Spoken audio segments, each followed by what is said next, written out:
as entrepreneurs, we have the opportunity to build business as this vehicle to serve us in all the ways, to freedom from, to give us, the location and time and financial freedom, but then also the freedom to do the activities that we want to do, that we enjoy, that we get, fulfillment from, to serve the people that we want, to have an impact, to matter, to contribute. Business has the potential to do that.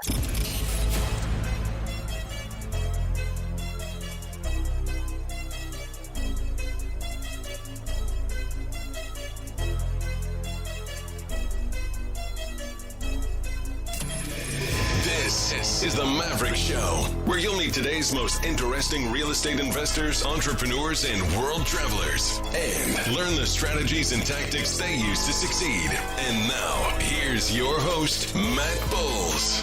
Hey everybody, it's Matt Bowles. Welcome to the Maverick Show. My guest today is Nate Ginsburg. He is a location-independent entrepreneur, investor, e-com specialist, world traveler, and a passionate yogi.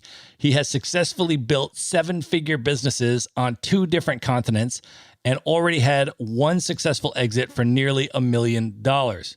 He is currently the co-founder and CEO of Sellerplex, which helps entrepreneurs build better, more fun, and more profitable business. Nate specializes in helping bootstrapped, profitable Amazon FBA businesses increase their value, prepare for, and maximize their exit. He is also the host of the Ecom Exits podcast and author of the FBA Exit Blueprint: How to Unplug from Your Business, Scale, and Sell for 7 Figures. And he has traveled the world now and been to over 50 different countries. Nate, welcome to the show. Man, glad to be here. Thank you. So good to have you here, my man. You and I have known each other now going on 3 years, I want to say. And the last time we saw each other was in 2019 in Bangkok. And I feel like we were on a rooftop party hanging out in Thailand. We were on a rooftop partying in Thailand, in Bangkok. But also earlier in the day for the event that we were there, I remember, jamming at a mastermind. So yeah, had like the little business jam, and then as a part of the event, and then also some rooftop party in Bangkok. That's right, man. That was awesome. That's awesome, man. Well, listen, I want to open this up with one of the things that has always struck me about you. You are the most talented yogi that I personally know. And I'm always very impressed to watch the different yoga pictures and videos that you are posting. But my all-time favorite thing that you have ever posted was the yoga photo shoot that you did in New York City, which has photos of you doing these amazing yoga poses, handstands and things like this, literally in the middle of New York City streets. Like the cars are stopped at the red light. You're in the crosswalk doing yoga handstands and all of this kind of stuff. And the way that shoot went down, man, I was just so blown away by it. One, because I just dearly, dearly love New York City, and like all of that scenery was amazing. And then there's you doing these epic yoga poses in the middle of it all. And it just blew me away, man. So I would love for you to tell a little bit about the story of how that photo shoot came about and what that was like to do that. Yeah, sure. I mean, at the time was definitely pushing my comfort zone. So yeah, to, some more context. So this was the summer after I sold my business. And one of my dreams at the time was like New York City. I think I share your passion or love affair with NYC. And so, yeah, so I did, had this awesome apartment in the Village, was living with one of my best friends, and really was there and trying to figure out what I want to do, what's important. I mean, I've had a couple of these periods in my life and career where it's very introspective and, understand what to do next and all this kind of stuff. And this was, one of the first maybe of those times. So through my kind of exploration, I mean, like you mentioned, I mean, I've, been really into yoga for man, 8 years now, almost 7 years, 8 years, something like that. So it's been a while. And, at the time, yoga was a big part of my life already. And so through Instagram, I connected with this awesome girl. Her name is Rebecca Lech. And we met when I was in New York. And she is also an entrepreneur, actually, also an Amazon entrepreneur. She's incredibly physically talented. And, we had the business and the yoga stuff in common and connected on Instagram and met up in New York. And I remember I was telling her about, just kind of exploring different directions to go. One thing that I wanted to lean into more was just like sharing authentically these different parts of my life and, personal brand, whatever that means. And Rebecca was just like, hey, like, cool, like, let's do a photo shoot with my photographer. And I was just like, sure, let's do it. So yeah, and I'd never done anything like this before. I've been practicing yoga for a long time, but yeah, had never done something like this. It was, a bit uncomfortable. But yeah, fuck it. Agreed. And a couple days later, met up with Rebecca and her photographer, this guy Flickman, down in Financial District. So yeah, we get down there, it's New York, like the afternoon. It's crowded, it's busy. And the photographer, we stop at this, like, there's like a light, an intersection. And, the photographer's just like, all right, like, this is the spot. I'm like, okay. So he's like, all right, go go do a handstand in the middle of the street. I was just like, what? It's like, yeah. It'll be great. Like, go out there, just do a handstand. And I was just like, whew, okay. So also to add to the challenge or uncomfortableness, it's like I take my shirt off. I'm shirtless for this shoot. And so all of a sudden I'm there, this guy wearing these freaking, yoga leggings, no shirt on, in the middle of Financial District. It's like a busy, street. And the light turns red, the cars and buses stop. And he's just like, yeah, go now. So I just, run out there and with all of this around me, try to like compose myself enough to hold a handstand, which is, I've practiced handstands a lot. There's a lot of pressure here. And anyway, so go out there, do my best. It actually took a couple of tries. I'd go out there, I'd try to do it, I'd mess it up. Then the light would turn green. I'd have to run, run out. It'd turn red again. And so, yeah, I'd go back in there until finally he ended up snapping this like, yeah, it's a pretty epic picture. It's like, in the middle of the street holding this handstand in the middle of New York. And like, you can see at the stoplight, there's like a bus of tourists, one of those double-decker buses, like no top buses. And you can see in the picture in the background, a bunch of these tourists on this bus that are like looking out over the side and like taking pictures of me while I'm in the middle of the street doing the handstand. And it turned out great. It was a great experience. It was also uncomfortable, but yeah, super glad I did it and glad you liked the pictures as well. That's awesome, man. Well, I want to now go all the way back. Nate, can you talk a little bit about where you grew up? And as you were growing up, where did your passion for travel come from? I grew up in the suburbs in Minneapolis. Yeah, it was like a normal suburban American upbringing. But I think one thing that my parents instilled in me, so both my parents were transplants. They actually both grew up on the East Coast. So, I always kind of had this idea that like, oh, you grow up somewhere and then you decide where you want to live and you go there. And like, I kind of had that from the experience with what both my parents did. And yeah, and both my mom traveled a lot for her work when I was growing up. And she took me abroad actually with her a couple trips the first time, I think when I was 12, we went to London or something. And then a couple years later, took me on another trip, I think to like Ireland or to Paris. My mom was always really excited about international travel, which I think, kind of planted these seeds. And, I guess kind of fast forward, got into college and, I graduated college in 2010, which was not a great job market. And to be honest, I didn't want to just like get a stupid job. I always just had this craving, I don't know, for something more adventure, excitement, like living a good life. And yeah, so then after college, I decided to go teach English in Korea as opposed, there wasn't a great job opportunities anyway, and I wanted to travel.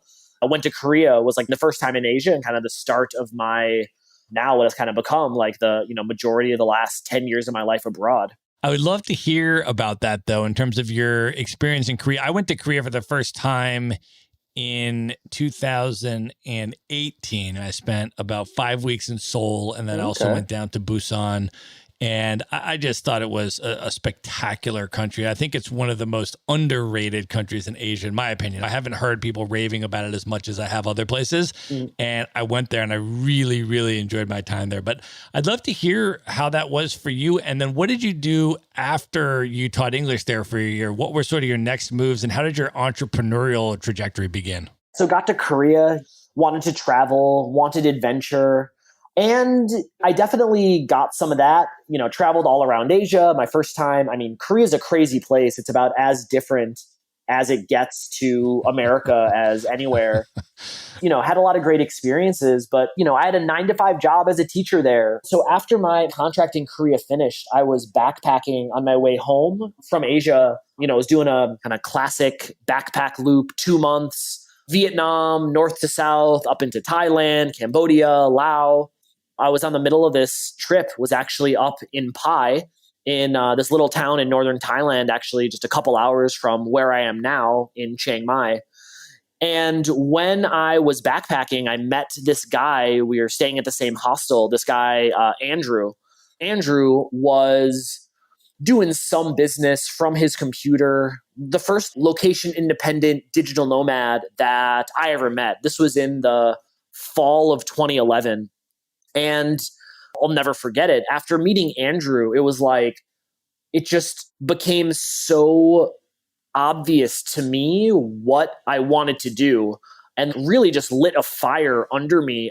Meeting him just totally blew my mind that like, this is a thing. You can run a business while traveling. You can hire people from all over the world. This was, totally blew my mind. And after meeting him, it was so clear that that's what I wanted to do too. After meeting Andrew, he kind of put these ideas for these building these lead gen SEO websites, kind of into my head and got back home. I had no job. I had some money saved up from my time in Korea and got to work trying to build a business. And yeah, things didn't go as I originally planned. Long story short, spent all my money, moved back home, had to figure something out for myself. Fast forward, was able to figure some things out for myself, started taking off traveling. This was in the spring of 2013. That was kind of where the journey began. So let me ask you about this, Nate. I want to definitely go into what you locked into and how you built your successful business and exited. And I want you to tell that story. But before we do that, can you talk about during this period where you had a vision, you were inspired to do it, and you tried and you tried and you tried again and you failed and you failed and you failed again and you had to go home and you had to live with your parents and you're trying to figure out what to do and you had failed a number of consecutive times? Because I feel like at that point, a lot of people give up and then they go back into the corporate world and then they get a job where they do something and they say to themselves, other people apparently are doing this, but maybe I can't, or it's not for me, or maybe those people are just lying about it on Instagram and they're not even doing it, or whatever, right? People come to a defeatist attitude after they fail a number of times. So after you were in that moment and you hit bottom, what were the sort of the mental and the emotional techniques that you used to continue going and to believe that if you just kept going, you could figure it out? Yeah, it's such a roller coaster, right? When I got started, honestly, I was high, I was manic.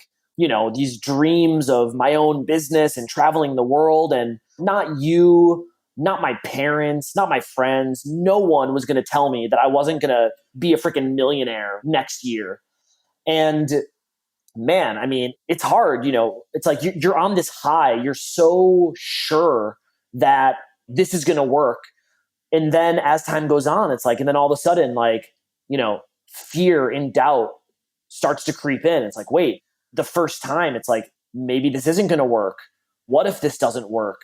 And fast forward, reality setting in more for me was like, all right, I had savings that I burned through, as the savings were dwindling down to zero, you get hit pretty hard with reality, and you got to make some really difficult decisions. And that was hard. Like, that was a really tough time. I mean, I remember, honestly, man, I was depressed. I was living in Chicago with a good friend of mine at the time, and I remember, like, had trouble getting out of bed in the morning, just felt lost, unsure. Yeah, I mean, I think it's like the symptoms of depression I was really, struggling with. I didn't know what to do, where to go. And yeah, at that time, like, what I did is I didn't know that many entrepreneurs, but I reached out to the ones that I did and had a couple conversations. Actually, some people, like, met in Chicago. I reached out to some people, and they took a meeting with me just to meet and kind of say hi, and as well as had a couple phone calls with, like, the few entrepreneurs that I was connected to. And the advice that I got, at the time I was, 24, 20, something like that. And, the advice was like, all right, look, you're young, you've got this dream, and you've got nothing to lose. You have the opportunity to keep on pursuing this. You're still able to keep on pursuing this. And worst case scenario, you get a job in a year. And best case scenario, things work and your career and this, life that you've dreamed of moves forward. So yeah, this was like also tough advice to hear, because what that meant is moving back home with my parents, not something that's super appealing to a 24-year-old who was recently high on these dreams of successful business entrepreneur. But anyway, I took that advice. I swallowed my pride, moved back home. And yeah, like, that's when things started to, kind of turn around for me. And what actually started to work was freelancing on Upwork, or at the time, Odesk. I realized I was learning some digital marketing skills through these businesses and pursuits that I was trying to do. And yeah, so started to make some money freelancing. And eventually, it actually wasn't that hard to build up like a couple grand a month in income. That's when I took off again. So it was like 6 months or so at home, built up enough income to at least cover my expenses while traveling. And yeah, took off then. This was the spring of 2013. And I guess that's the next stage in the journey. Yeah, man. So when was the breakthrough where all of a sudden, you found the path that was going to work for you? And what was that journey like? Sure. At the time, I was living in Ho Chi Minh City, and I got there as a part of from the Dynamite Circle community, which was the mastermind event that we last were at together last year. I joined that group. This was, a lot of years ago, and I went over for my first, they have their, big DCBKK event that I attended. And this was the end of 2013.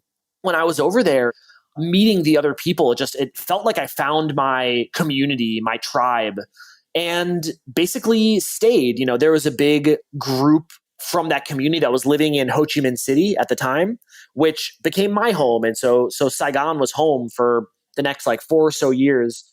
And, as a part of that community, like, that's where I, just totally, I'm a huge believer. You're the average of the 5 people you surround yourself with. And, these people, they had amazing businesses, and a lot of them were doing e-commerce. And so that's where I kind of got the seeds were planted of like, oh, e-commerce, you build a business, you work on the business, you're not in the business, all that kind of stuff. And yeah, so it was from that I got turned on to Amazon FBA, which for those that, may not be familiar, basically selling stuff on Amazon, using Amazon as a sales channel. And yeah, like, tried a bunch of different stuff before landing on this business or this model that it worked. Started taking off. This was in 2015, I think, the spring of 2015, where that business really started to take off. It's like doubling every month for, half a year. That's what got me into the next stage of my journey. So can you explain how that business model works? Like, what did you have to do to be a successful Amazon FBA e-com company? Like, what are the component parts of that? What were you actually doing? What was the business? It's like Amazon SEO. And so it's really, it's like people go to Amazon searching for all kinds of different stuff all the time. And the way that game is played, it's like, all right, coffee mugs. So people are going to Amazon, typing in coffee mugs. They click the response, whatever's in the search results, and they buy it. And so the game, it's to find a product that you can successfully market and rank on Amazon, that you show up when someone types in widget product name. And when they do, they click on your listing and they buy it. And, that's how you make sales. And success there, it's really about, product selection, finding the right opportunities that you can have success, launching and ranking for. And the nice thing with Amazon, it's like when you have a product that's ranking, it's just every day sales come in. It's quite stable and consistent once you are ranking. It's like the business it can be quite automated and actually a very simple business and model. And so it's good to get a start with. I mean, built a lot of skills in that business. Again, it's way easier, honestly, like as a model compared to a lot of other types of businesses. So it was good to kind of have that as like one of the, the first experience. How has the landscape changed for Amazon FBA or ecom in general in terms of from the time that you started and got your initial success till today? And for people that are interested in starting to go into the space today, what tips do you have for succeeding?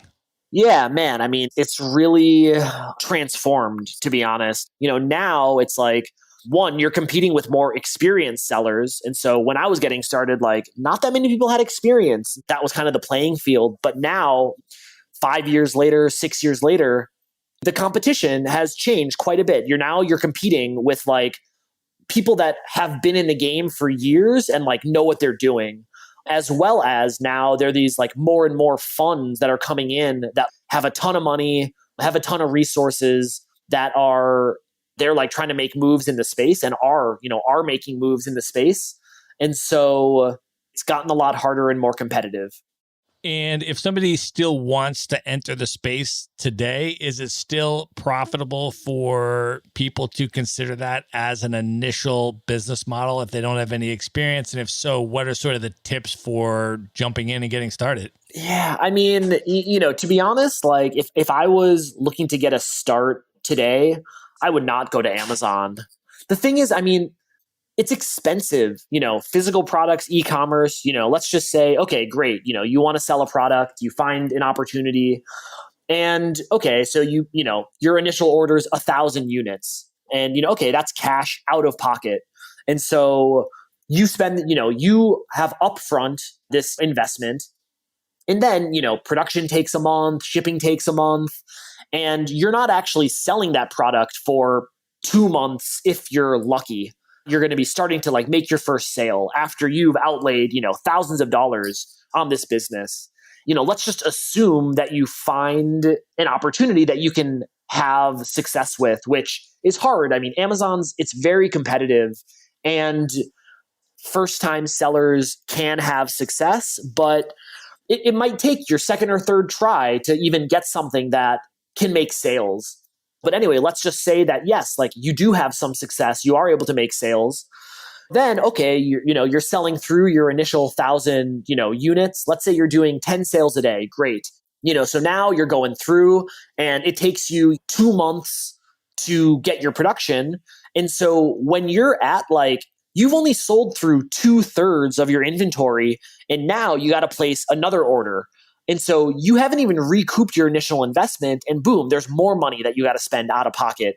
And as the business grows, honestly, you're on this, it's just this cash treadmill.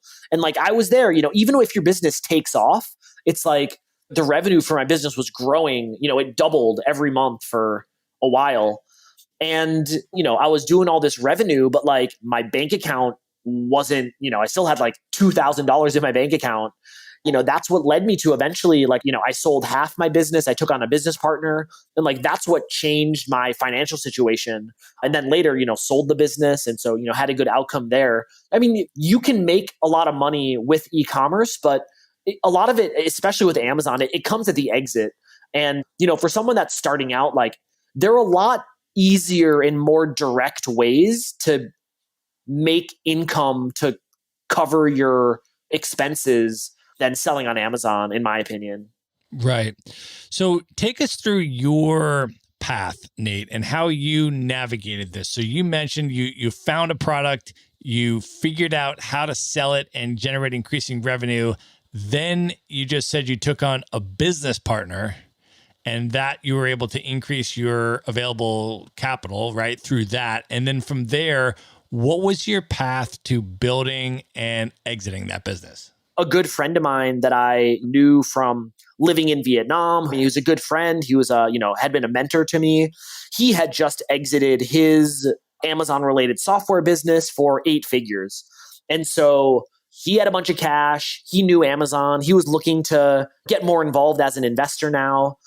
And yeah, it was just like I remember I got back to Vietnam. I don't remember where I was. I was traveling and, was just like catching up with Travis and was just kind of mentioning like, oh yeah, business, it's going really well. And he knew like we were friends and would, share with him how the business was developing. And he knew that things were going well and sales were good. But yeah, I remember just we were chatting at the co-working space and it was just like, oh yeah, I'm thinking about what to do next. And maybe do I want to sell the business and get some cash or take on an investor? And like, Travis is kind of, I don't know, perked up and was like, oh, interesting. I'm trying to make some investments. And it's like, oh, interesting. And so long story short, we came to an agreement where he bought 49% of that business. And that was my first financial windfall, getting, multiple 6 figures cash into my bank. It was life-changing, going from 5K in my bank account to multiple 6 figures is totally next level up on like the entrepreneurial journey ladder. So with that, and then the business continued to grow. I think it like doubled or something in the following year. And then basically, Travis, again, was on a call, just kind of catching up with Travis. And he mentioned that he might have a buyer for our business. And was I interested in selling? And, I thought about it. And yes, I was interested. Basically, 2 days later, I'm on a plane to China to meet the buyer. It was this big, Chinese Amazon conglomerate factory. Like they've got, hundreds of employees. And yeah, flew to China to meet with the owner of that business to come to an agreement to buy mine. And, again, long story short, came to an agreement and, that turned into the sale of that business. That's awesome, man. That's amazing. But you didn't just retire, Nate, after you sold the business. So what did that feel like? And then what was your sort of process for deciding upon the next steps? And then what was your next move in your next direction? Yeah, I mean, at that time was a lot of introspection and questioning, what do I want? What am I good at? How can I help people? What's important? That was one of the first kind of deep dives in like, purpose and meaning and fulfillment. And I dove into, a ton of books and resources and, all this kind of stuff. And through that, I realized that, one of my, business superpowers is really building teams with my business. And a big thing that contributed to my success was my ability to, hire and build teams. I've had this philosophy for a while, the goal, work on the business, not in the business. Understand your role and how you can contribute, and then, get great people around you to do the other roles. That was kind of my jam. I mean, like I always loved hiring. I always loved team building. I had a really, strong track record with it. And I thought that this was a way that I could get involved with and help other businesses. And, I had that positive experience taking on an investor. And I thought, oh, great. Like that's what I want to do next. I want to become an investor and start investing in other people's businesses.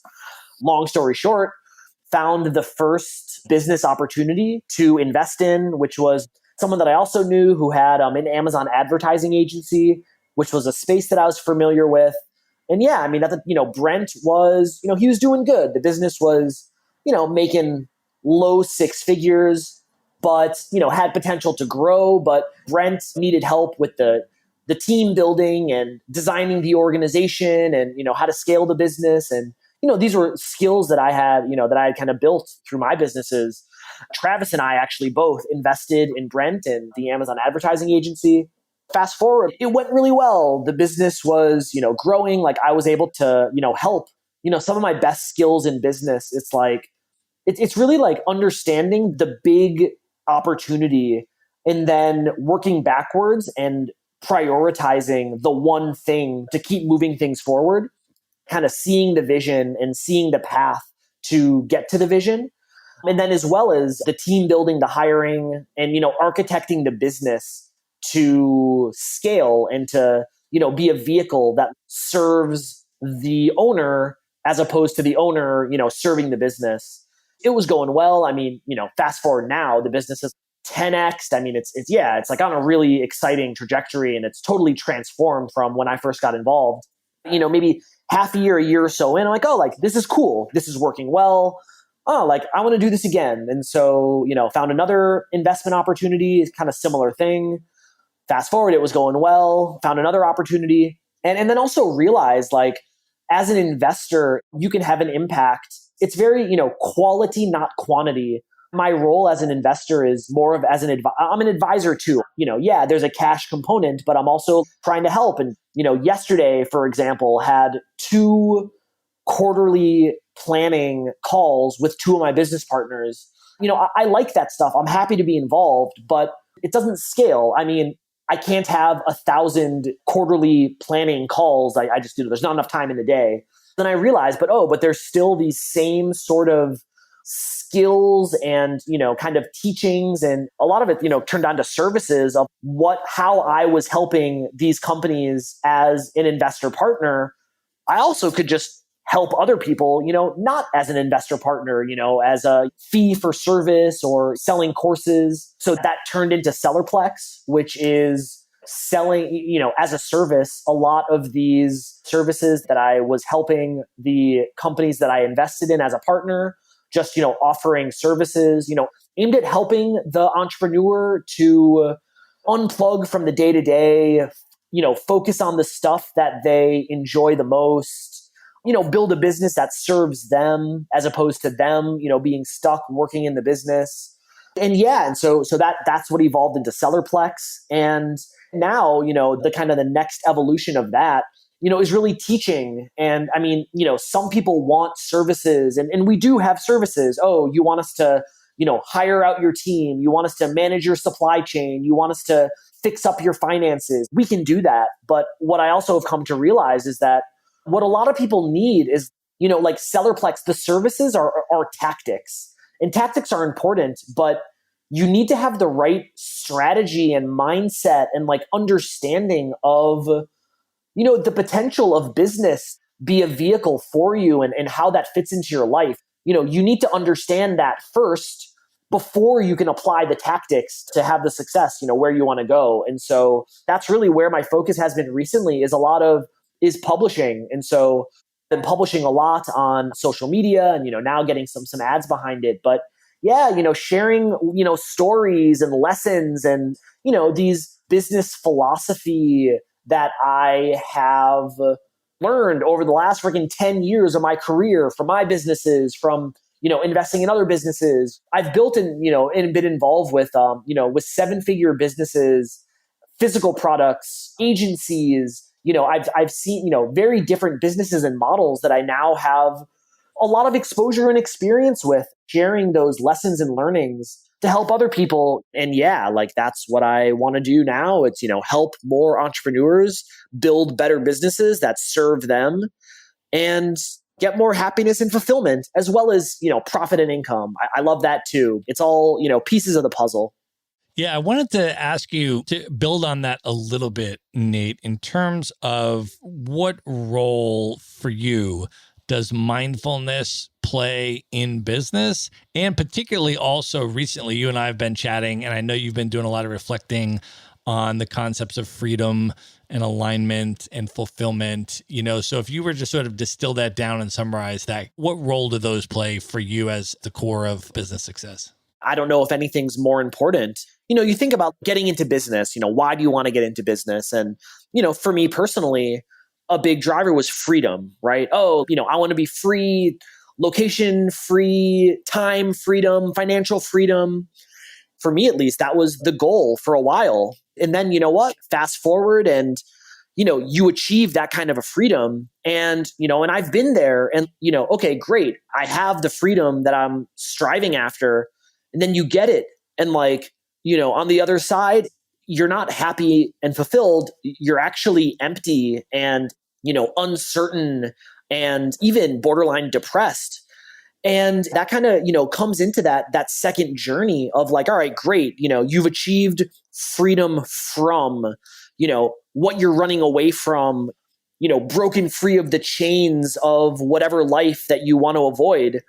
And then it's great, now you're there, but then it's, what are you moving towards? It's like you've achieved this, you have this opportunity, you have a blank slate, and that gives you the opportunity of, freedom to what? To pursue things that matter to you, to do the activities in your days, in your business that give you energy that you enjoy, put your talents to best use, the freedom to serve people that you care about serving. That's where fulfillment comes from. That's where alignment comes from, recognizing who you are, what are your gifts, how you can apply them to create value to others, who you want to serve, who you want to create value to. That's that whole second part of the equation, and then you have the opportunity, with business to build it in a way that gives you all of these things. And I believe so strongly about this, as entrepreneurs, we have the opportunity to build business as this vehicle to serve us in all the ways, to freedom from, to give us, the location and time and financial freedom, but then also the freedom to do the activities that we want to do, that we enjoy, that we get, fulfillment from, to serve the people that we want, to have an impact, to matter, to contribute. Like business has the potential to do that. So that's really been that journey that I've been on now, is really trying to understand that as well as help others. I mean, it's not talked about enough. Everyone's talking about, scale your business, add another marketing channel, make more money. And again, I'm all about building big businesses and, make more money, scale. That's great. But what they don't talk about, it's all this other stuff, once you get there, all right, great. You're making money, you're free. And now what? That's kind of where I see the mindfulness fulfillment aspects kind of, fitting in. I also want to ask you about your choice to make travel such a central component of your lifestyle. And you talked a little bit earlier about your initial passion and excitement for wanting to start your travel journey and wanting to go experience these things. And now, 10 years later, 50 countries later, as you reflect back on travel, I want to ask you, Nate, what does travel mean to you at this point in your life? What do you get out of it? Why do you choose to make travel such a central component of your life? It's changed a lot over the years. I mean, at first it was all about, I had this drive to see the world. Those who don't travel, it's like reading a book where you only read one page. And I believed that. I mean, and it's true. That was a big thing. I wanted to experience and to, see new places, know new things. I had this thirst for experience and, adventure. You do that for 5 years, 6 years, a while. And for me, at least, you kind of scratch that itch. And I mean, look, I love travel. I love, new experiences. I still love adventure, but it's different. I mean, it's not as, before it was I had, this long bucket list, all the places I wanted to go and things I wanted to experience. And I've done a lot of it. Look, it was great. It is great. But, as a result of COVID, this forced slowdown, I've pretty much been in Chiang Mai, and I haven't been this still in the past decade. And being still and being here, it's got me to, realize and appreciate different things that are now, equally or more important to me, and stuff honestly, having a good routine. Man, I love my routine, and I love it because it's great. I do work that I enjoy and I move things forward.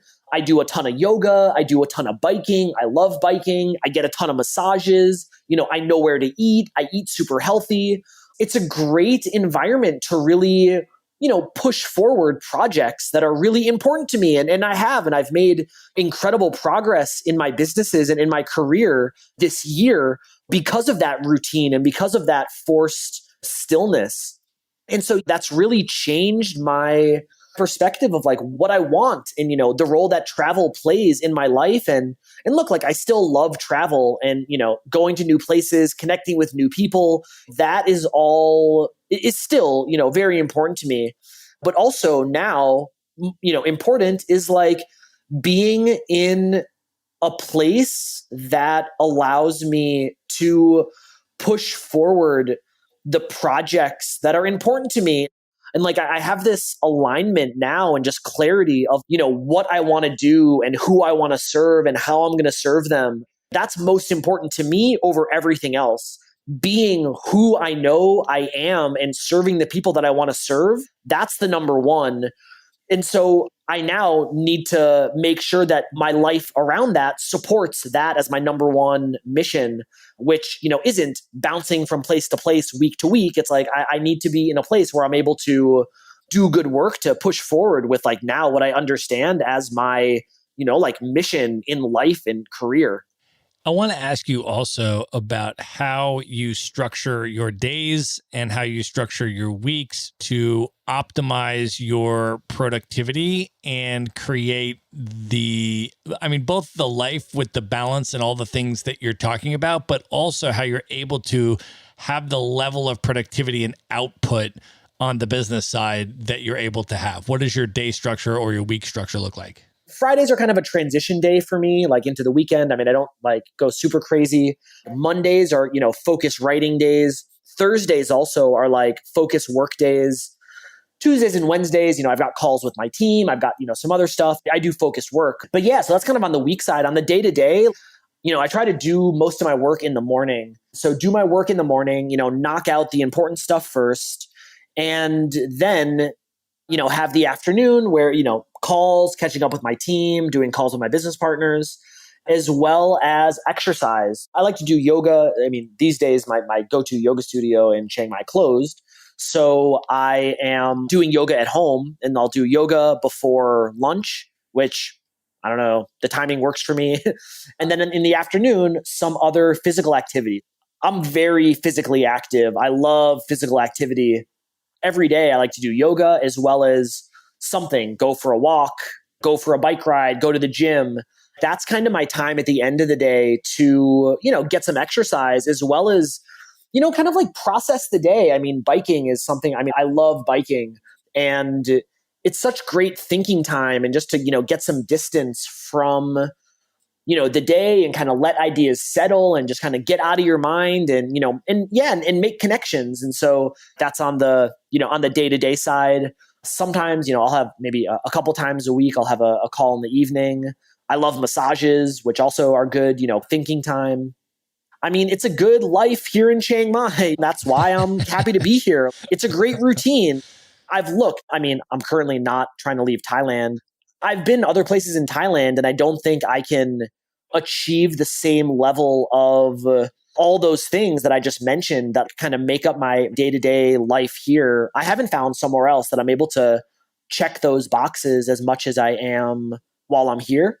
I also want to ask you, Nate, how you manage stress as an entrepreneur. When that entrepreneurial roller coaster takes the downswing, you get setbacks, high stress events occur in your life.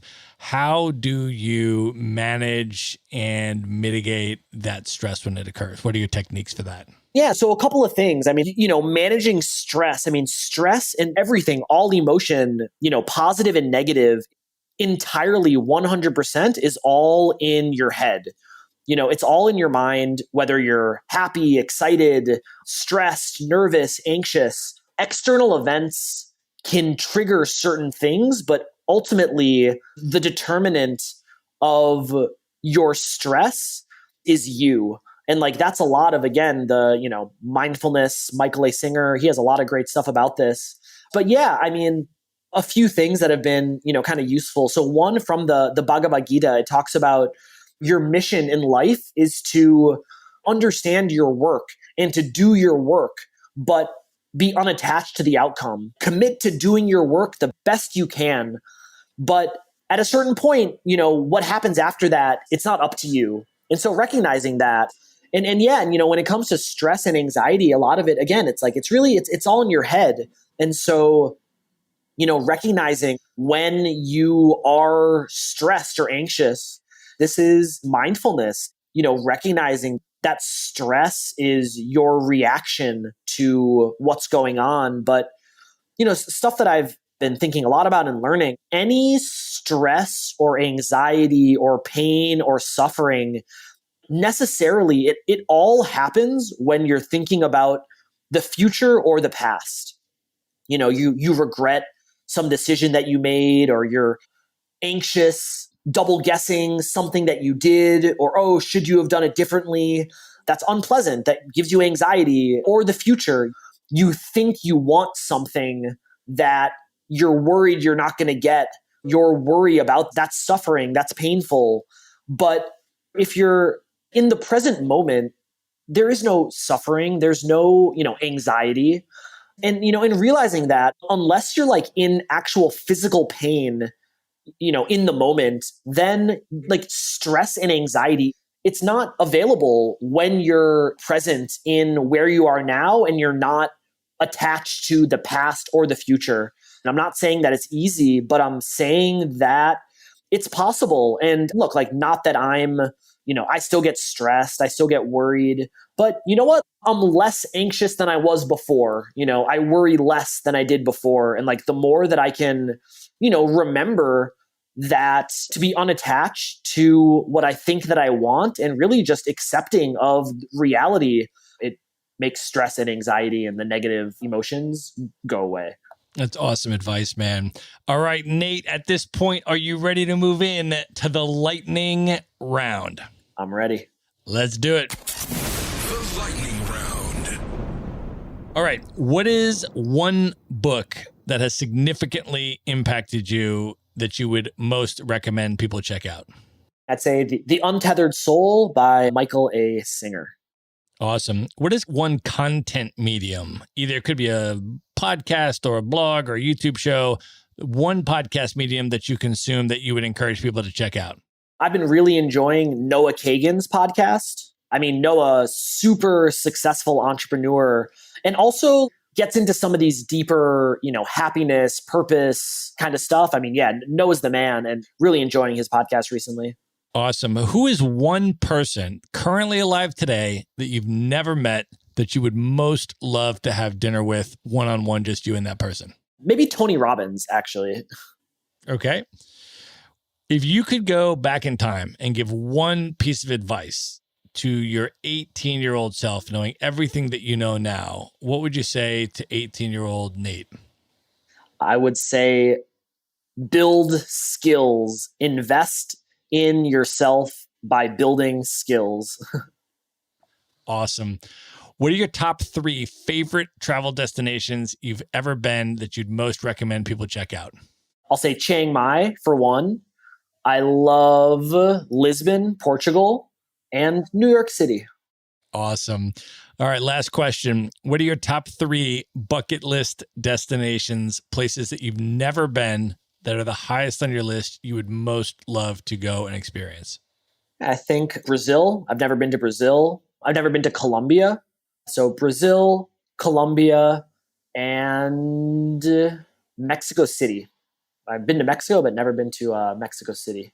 Awesome. I've been to all 3 of those places, man. Those are very good picks. So if you ever want to go, hit me up for some recommendations, my man. All right, Nate, I want you to let folks know how they can find you and follow you on social media, how they can check out your podcast, Ecom Exits, if they're interested in that. And also, if you can say a little bit more about what Sellerplex offers and who the ideal customer is that could benefit from Sellerplex's services that might be interested in connecting with you for that reason. The best thing is going to be to connect with me on social media. And so, like I said, I've, really been publishing a lot. And so for, any listeners that are interested in some of these things that we've been talking about here, check out my Instagram or Facebook, at Nate Ginsburg, or just Nate Ginsburg on Facebook. And, I talk about a lot of these things, on social. And yeah, that's probably the best place to connect with me. I mean, if there happen to be any, FBA sellers that are looking for, help running their business, unplugging, automating, scaling, feel free to check out Sellerplex. But more. And even for them, connect with me on social media, add me on Instagram, add me on Facebook. You'll get a lot better sense of who I am and, what I value and, ways that we may be able to work together or how I can potentially support you in your journey. Awesome. We're going to link all of that up in the show notes, folks. So you can just go to one place at themaverickshow.com. Just go to the show notes for this episode, and there you will find the links to everything that Nate is up to, all his social media handles, website links, and everything else. Nate, I want to thank you so much for being on the show, my man. This was great catching up with you. This was, really fun. Thanks for the time. Thanks for the opportunity. Hope your listeners enjoyed it and hope we can meet up again at a rooftop bar somewhere in the world sometime sooner rather than later. I hope so as well. I will look forward to that. All right. Good night, everybody. Be sure to visit the show notes page at themaverickshow.com for direct links to all the books, people, and resources mentioned in this episode. You'll find all that and much more at themaverickshow.com. Learn how Maverick Investor Group can help you buy cash flowing rental properties in the best U.S. real estate markets, regardless of where you live. Schedule a free phone consult today at themaverickshow.com/consult. Now you can buy rental properties with tenants and local property management in place, so you don't have to be a landlord or a rehabber. To get your questions answered and discuss how Maverick Investor Group can help you meet your real estate investing goals, schedule your free phone consult today at themaverickshow.com/consult. If you like podcasts, you will love audiobooks, and you can get your first one for free at themaverickshow.com/audiobook. Whether you want the latest best-selling novels or books on investing, business, or travel,